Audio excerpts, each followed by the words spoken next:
অনেক অনেক অনেক অনেক ভালোবাসা আমার বন্ধুদের। তো বন্ধুরা দেখো, আজকে আমি আরেকটা রেসিপি নিয়ে তোমাদের সামনে চলে এসেছি। সেটা হচ্ছে আজ আমি চিলি পনির করব। তার জন্য ওখানে পনিরের মধ্যে ওই তোমার সমস্ত পেস্ট, জিরে আদা লঙ্কা সমস্ত মাখিয়ে রেখেছি, আর ক্যাপসিকাম আর পেঁয়াজ কেটে নিয়েছি, আর দেখলে তো কড়াতে তেল দিয়েছি ওখানে। তো এখানটা যেন আমি কি করতে গেছিলাম জানো, যার জন্য অন্ধকার হয়ে আছে এই জায়গাটা। যাই হোক, তো দেখো, কড়াতে তেল দিয়ে দিয়েছি আমি। তেলটা গরমও হয়ে গেছে। এবার একটা একটা করে পনিরের পকোড়াগুলো ভেজে নেব।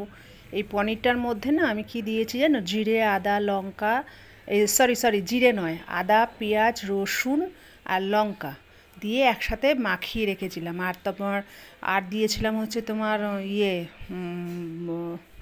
আরে ময়দা, আর একটা দিয়েছিলাম বেকিং পাউডার দিয়ে মাখিয়ে রেখেছিলাম।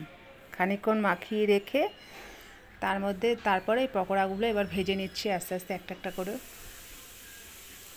খানিকটা খানিকটা করে পকোড়াগুলো ভেজে নিচ্ছি। দেখো আমার পকোড়া ভাজা একদম রেডি। দুবারে ভেজেছি, শেষ হয়ে গেছে, খুব বেশি তো না। আর এখানে কড়াতে দিয়ে দিয়েছি দেখো ওই ক্যাপসিকাম আর পেঁয়াজ। এটা একটু ভালো করে ভেজে নিই।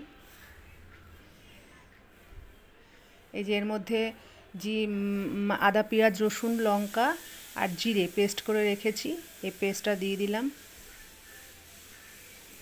দিয়ে এবার ভালো করে নাড়িয়ে নিই।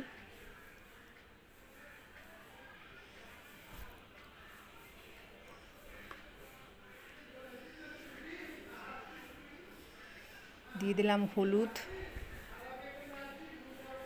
এবার আরেকটু হলুদ দিলাম। এবার দিয়ে দিলাম হচ্ছে তোমার নুন, একেবারে দিয়ে দিলাম যাতে আর পরে না দিতে হয়, ওই জন্য পরিমাণ মতো দিয়ে দিলাম। দিয়ে এবার একটুখানি ঢাকা চাপা দিই। দেখো আমার হয়ে এসছে, তেলও ছেড়ে দিয়েছে, আশা করি তোমরা দেখতে পাচ্ছ যে তেল ছেড়ে দিয়েছে। এবার দিয়ে দিলাম সয়া সস। খুব বেশি তো দেওয়া যাবে না, তাহলে আবার তিতো হয়ে যাবে, তাই এক হাতে যেহেতু ফোন রয়েছে ভয়ে ভয়ে দিচ্ছিলাম জানো তো, যদি বেশি না পড়ে যায়।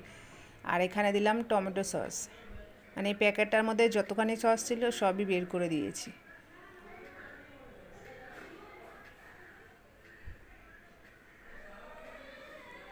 এবার একটু নাড়াচাড়া করে নিই।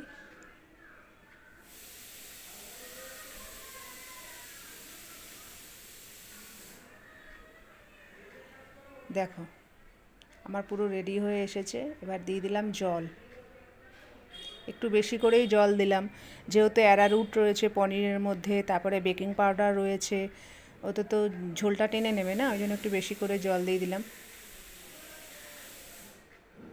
তো দেখো ফুটছে, ঝোলটা ফুটছে টকবক করে। এবার দিয়ে দেবো পনিরগুলো। আগে যদি পনিরটা দিয়ে কষাতাম না, মানে ওই ইয়ের সাথে মশলার সাথে, তাহলে পনিরগুলো ভেঙে যেত, ওই জন্য ঝোলটা ফুটছে তারপর দিলাম।